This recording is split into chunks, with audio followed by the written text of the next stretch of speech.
ಗಂ ಗಣಪತಯೇ ನಮಃ. ನಮಸ್ಕಾರ ಸ್ನೇಹಿತರೆ, welcome to VRL astro and Ayur 369 YouTube channel. ಮಕರ ರಾಶಿಯವರಿಗೆ ಕೇತು ಗ್ರಹ ಸಂಚಾರದ ಫಲಗಳು. ನಿಮ್ಮ ಪೂರ್ವ ಜನ್ಮದ ಪಾಪ ಪುಣ್ಯಗಳ ಲೆಕ್ಕಾಚಾರದ ಸಮಯ ಪ್ರಾರಂಭವಾಗಲಿದೆ ಎಂಬಂತಹ ಸೂಪರ್ ಇಂಟ್ರೆಸ್ಟಿಂಗ್ ವಿಚಾರಗಳನ್ನು ಈ ವಿಡಿಯೋದಲ್ಲಿ ತಿಳಿಸಿಕೊಡಲಿದ್ದೇನೆ.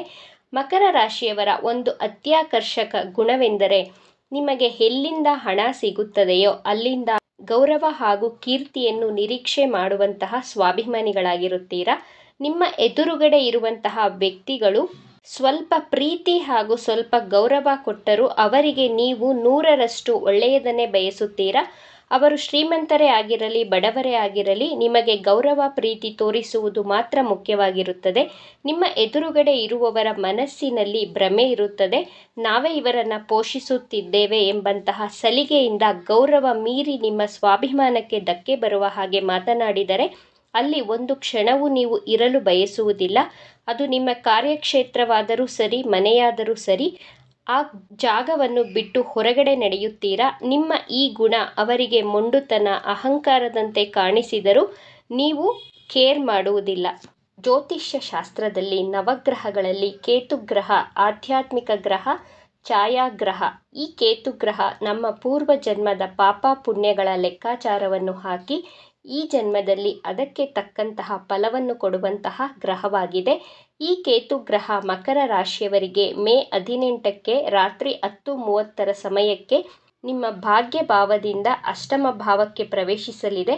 18 ತಿಂಗಳುಗಳ ಕಾಲ ನಿಮ್ಮ ಅಷ್ಟಮ ಭಾವದಲ್ಲಿ ಕೇತುಗ್ರಹ ಅನಿರೀಕ್ಷಿತ ಘಟನೆಗಳು ಘಟಿಸುವಂತೆ ಮಾಡುತ್ತದೆ. 8ನೇ ಭಾವ ಎಂದರೆ ಅನಿರೀಕ್ಷಿತ ಘಟನೆಗಳು ಘಟಿಸುವಂತಹ ಭಾವ ಎಂದರ್ಥ.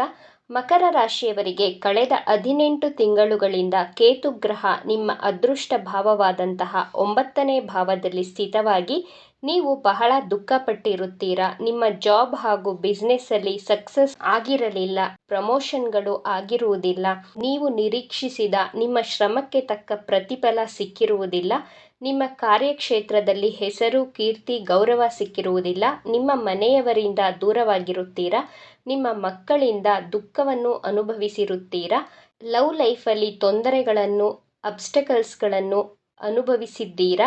ನಿಮ್ಮಲ್ಲಿ ಜ್ಞಾನವಿದೆ, ಬುದ್ಧಿವಂತಿಕೆ ಇದೆ, ಧರ್ಮವಿದೆ, ನಾಲೆಡ್ಜ್ ಇದೆ, ಕ್ವಾಲಿಫಿಕೇಷನ್ ಇದ್ದರೂ ನಿಮ್ಮ ಅದೃಷ್ಟ ನಿಮ್ಮ ಕೈ ಹಿಡಿಯದೇ ಇರಲು ನಿಮ್ಮ 9ನೇ ಭಾವದಲ್ಲಿರುವಂತಹ ಕೇತುಗ್ರಹ ಕಾರಣವಾಗಿತ್ತು.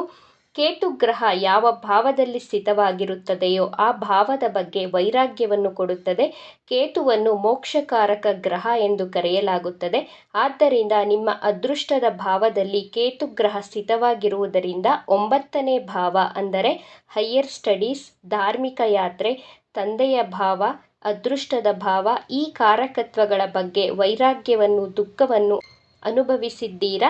ಮೇ 18ರ ನಂತರ ಮೋಕ್ಷಕಾರಕ ಕೇತುಗ್ರಹ ನಿಮ್ಮ 9ನೇ ಭಾವದಿಂದ ಹಿಂದಿನ ಭಾವವಾದಂತಹ 8ನೇ ಭಾವಕ್ಕೆ ಪ್ರವೇಶ ಮಾಡಲಿದೆ. ಮೊದಲನೆಯದಾಗಿ ನೀವು ಅನೇಕ ವರ್ಷಗಳಿಂದ ಯೋಚಿಸಿ ಇಟ್ಟಂತಹ ಕೆಲಸ ಕಾರ್ಯಗಳನ್ನು, ಹೊಸ ಬಿಸ್ನೆಸ್ಗಳನ್ನು ಪ್ರಾರಂಭಿಸುತ್ತೀರಾ. ನಾನು ಈ ಕೆಲಸವನ್ನು ಮಾಡಬೇಕು ಎಂದು ಬಹಳ ದಿನಗಳಿಂದ ಮನಸ್ಸಿನಲ್ಲಿ ಅಂದುಕೊಂಡಿರುವಂತಹ ಕೆಲಸ ಕಾರ್ಯವನ್ನು ಪ್ರಾರಂಭಿಸುತ್ತೀರಾ. ನಿಮಗೆ ಪ್ರಮೋಷನ್ ಸಿಗುತ್ತದೆ, ಧಾರ್ಮಿಕ ಯಾತ್ರೆಗಳನ್ನು ಮಾಡುತ್ತೀರಾ, ವಿದೇಶ ಯಾತ್ರೆ ಮಾಡಲು ಪಾಸ್ಪೋರ್ಟ್, ಗ್ರೀನ್ ಕಾರ್ಡ್ ಸಮಸ್ಯೆಗಳು ದೂರವಾಗಿ ವಿದೇಶಿ ಯಾತ್ರೆಯನ್ನು ಮಾಡುತ್ತೀರಾ. ನಿಮ್ಮ ಜೀವನಕ್ಕೆ ಯಾರದೋ ದೃಷ್ಟಿ ಬಿದ್ದ ಹಾಗೆ ಸ್ಟಕ್ ಆದ ರೀತಿ ಭಾಸವಾಗಿತ್ತು. ಈ ಸಮಸ್ಯೆಗಳು, ಅಬ್ಸ್ಟಕಲ್ಸ್ಗಳೆಲ್ಲ ಕ್ಲಿಯರ್ ಆಗಲಿದೆ. ಎಕ್ಸ್ಪೋರ್ಟ್ ಹಾಗೂ ಇಂಪೋರ್ಟ್ ಬಿಸ್ನೆಸ್ ಮಾಡುತ್ತಿರುವವರಿಗೆ ಅದೃಷ್ಟದ ಸಮಯ. ನಿಮ್ಮ ಸ್ನೇಹಿತರಿಗೆ, ಸಂಬಂಧಿಕರಿಗೆ ಕೊಟ್ಟ ಹಣ ವಾಪಸ್ ಬರುವಂತಹ ಸಮಯವಾಗಿದೆ. ನೀವು ಮ್ಯೂಚುಯಲ್ ಫಂಡ್, ಪ್ರಾಪರ್ಟಿ, ಇನ್ಶೂರೆನ್ಸ್ ಕಂಪನಿಯಲ್ಲಿ ಇನ್ವೆಸ್ಟ್ ಮಾಡಿರುವಂತಹ ಹಣ ನಿಮ್ಮ ಕೈ ಸೇರಲಿದೆ. ಕೇತುವಿನ ದೃಷ್ಟಿ ನಿಮ್ಮ 2ನೇ ಭಾವದ ಮೇಲೆ ಬೀಳುತ್ತಿರುವುದರಿಂದ ನೀವು ಈ ಮುಂಬರುವಂತಹ 18 ತಿಂಗಳುಗಳ ಕಾಲ ಕೇವಲ ಹಣದ ಬಗ್ಗೆನೇ ಯೋಚನೆ ಮಾಡುತ್ತೀರಾ.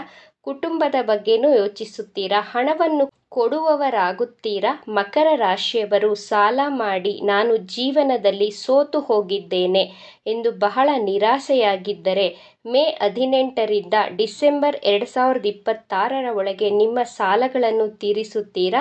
ನಿಮ್ಮ ತಂದೆಯ ಜೊತೆ ಇದ್ದಂತಹ ವೈಮನಸ್ಸುಗಳು ದೂರವಾಗಿ ಸಂಬಂಧಗಳು ಸುಧಾರಿಸಲಿದೆ. ಮಕರ ರಾಶಿ ವಿದ್ಯಾರ್ಥಿಗಳು ಹೈಯರ್ ಸ್ಟಡೀಸ್ ಮಾಡಲು ಸಮಸ್ಯೆಗಳೆಲ್ಲ ದೂರವಾಗಿ ಹೈಯರ್ ಸ್ಟಡಿಯನ್ನು ಮಾಡಬಹುದು. ಈ 18 ತಿಂಗಳಲ್ಲಿ ಹಣವನ್ನು ಉಳಿಸಲು ಸಂಗ್ರಹಿಸಲು ಪ್ರಾರಂಭ ಮಾಡುತ್ತೀರಾ? ಈ 1.5 ವರ್ಷದಿಂದ ನೀವು ನಿಮ್ಮ ಡಿಪ್ರೆಷನ್ ಕಾರಣದಿಂದ ಸ್ನೇಹಿತರ ಜೊತೆ ಸಂಬಂಧಿಕರ ಜೊತೆ ಬೆರೆಯುತ್ತಿರಲಿಲ್ಲ. ಇನ್ನು ಮುಂದೆ ಎಲ್ಲರ ಜೊತೆ ಬೆರೆಯಲು ಪ್ರಾರಂಭ ಮಾಡುತ್ತೀರಾ?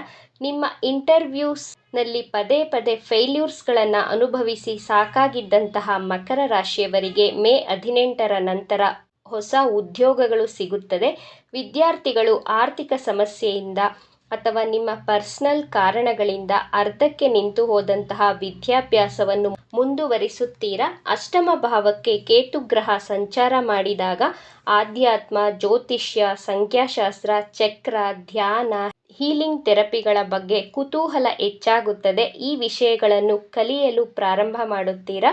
ಆಲ್ರೆಡಿ ಜ್ಯೋತಿಷ್ಯ, ಆಧ್ಯಾತ್ಮಿಕ ಫೀಲ್ಡಲ್ಲಿ ಇರುವವರು ಮತ್ತಷ್ಟು ಡೀಪ್ ಆಗಿ ರಿಸರ್ಚ್ ಮಾಡಲು ಪ್ರಾರಂಭಿಸುತ್ತೀರಾ?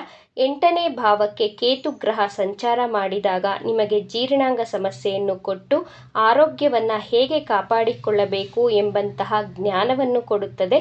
ಕೇತು ಗ್ರಹವನ್ನು ಪ್ರಸನ್ನಗೊಳಿಸಲು ಪ್ರತಿ ಗುರುವಾರ ನಾಯಿಗಳಿಗೆ ಆಹಾರವನ್ನು, ಹಾಲನ್ನು ಕೊಡುತ್ತಾ ಬನ್ನಿ. ಪ್ರತಿನಿತ್ಯ ಚಂದನವನ್ನು ಹಣೆಗೆ ಹಚ್ಚಿಕೊಳ್ಳಿ. ಪ್ರತಿ ಬುಧವಾರ ಗಣಪತಿಗೆ 21 ಗರಿಕೆಯನ್ನು ಅರ್ಪಿಸಿ ಆರಾಧನೆ ಮಾಡುವುದರಿಂದ ಕೇತು ಗ್ರಹ ನಿಮಗೆ ಒಳ್ಳೆಯ ಆರೋಗ್ಯ, ಜ್ಞಾನ, ಸಂಪತ್ತನ್ನು ಕರುಣಿಸುತ್ತದೆ.